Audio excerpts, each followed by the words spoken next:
The other thing is that many of the people waking up after 4 or 5 hours were supposed to go to bed earlier.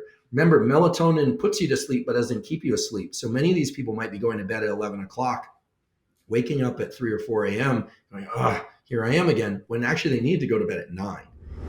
It seems common, at least among people that I know, that they can fall asleep like right away, almost instantly, but then 4 to 5 hours later, they're wide awake. You sort of mentioned depression. What else is going on there? What goes through your mind in terms of how to handle that? Yeah. So a couple things. One is they might not be getting enough physical activity during the day, or they're getting too much. They're overtrained. Um, there's a. I don't want to get the exercise gurus on my back because they're some of the nutrition and exercise folks online are, they're they come after you with pitchforks or whatever, with forks. But you can, if you train too much and too often, you'll find that you can't get enough sleep and you're always tired. If you train too intensely, you'll often find that you'll have this waking up agitated thing. Now that's I wouldn't get too bogged down in that, but it's something to keep an eye out for. People that are doing tons and tons of miles on the road and then they're always exhausted. Well, your body's just not recovering. And likewise with work, if you just work, and you're just burning yourself down. But I think people who are waking up after 4 or 5, but sorry, I should close that out and say that, but an appropriate amount of physical exercise each day is going to help you get the appropriate amount of sleep. And the rule of thumb from the literature is about 150 to 180 minutes per week of zone 2 cardio. So this is cardiovascular exercise of any kind where you could have a conversation, but you're a little bit strained. You'd prefer to be quiet to keep it going. Um, Zone 2 cardio, 150 to 180 minutes a week, approximately, broken up into various sessions.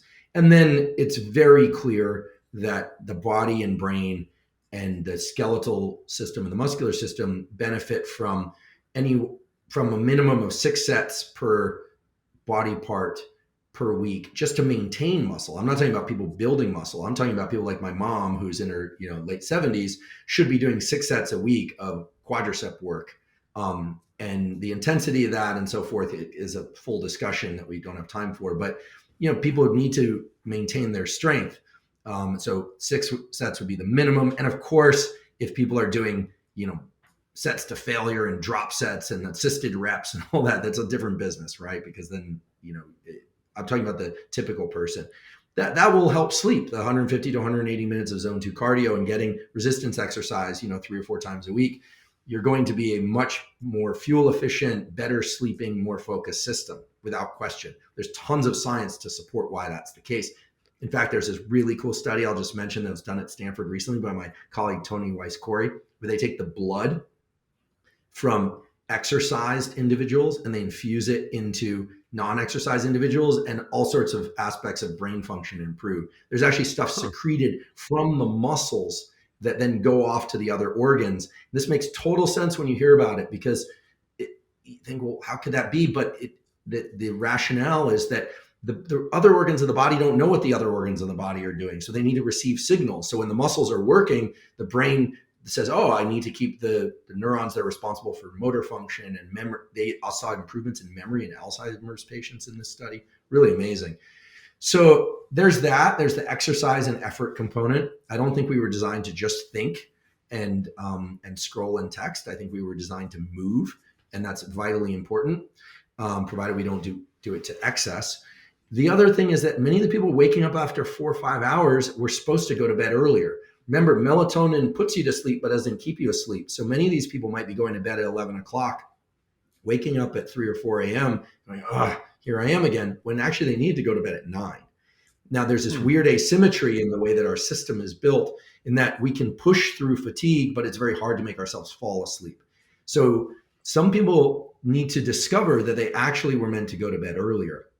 I know people think about night owls and morning larks and this kind of thing. That's a big idea in industry. And to some extent, it's true. There are genetic polymorphisms that relate to these things. But for the most part, most people were, evolved under conditions where they went to sleep shortly after the sun went down. So with age, I'm going to bed earlier and earlier.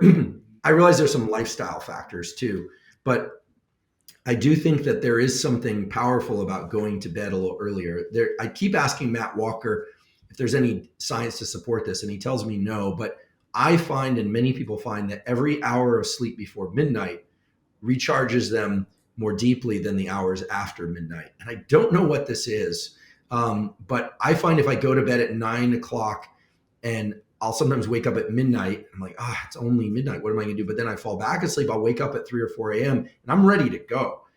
And that's great. I mean, you can get so much done in the hours between 4 and 7 a.m. Fewer distractions. Your focus can be very high.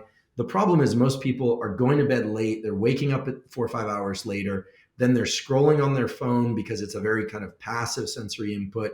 They're trying to get themselves back to sleep. It doesn't work. And then throughout the day, they're working at about 75% capacity. So I would encourage those people to start going to bed earlier. I didn't finish up with melatonin earlier. I'm not a fan of melatonin supplementation. Dosages are much too high. It's a hormone that interacts with the other hormone systems of the brain and body. Mostly the dosages are much too high. What you take in terms of 1 milligram melatonin, very small dosage, is something like 100 times what you naturally secrete. I get really concerned about this, especially in kids, because melatonin is actually the hormone that suppresses the onset of puberty. I don't have any direct data in myself, but I'm not interested in taking a hormone, exogenous hormone that suppresses the sex steroid hormones, which are testosterone and estrogen, powerful hormones in men and women, for all sorts of things. And I know that a lot of people just think, oh, testosterone men, estrogen women, but that's not the way it works. They're present in both. And actually, having sufficient levels of estrogen for men, provided it's not too high, is important for brain longevity and health. It's actually really important for libido. A lot of people that get on hormone replacement, men that get on hormone replacement will take things like an astrazole and they'll start crushing their estrogen and they run into serious sexual side effects. So you want these things working naturally, hormone therapy or not, and melatonin just, it causes all sorts of problems. So I know that the melatonin supplement manufacturers probably don't like that I say this, but melatonin I don't think should be just taken the way that people take it, like M&Ms. Maybe occasionally for jet lag, but don't rely on this powerful hormone. It disrupts a number of other systems.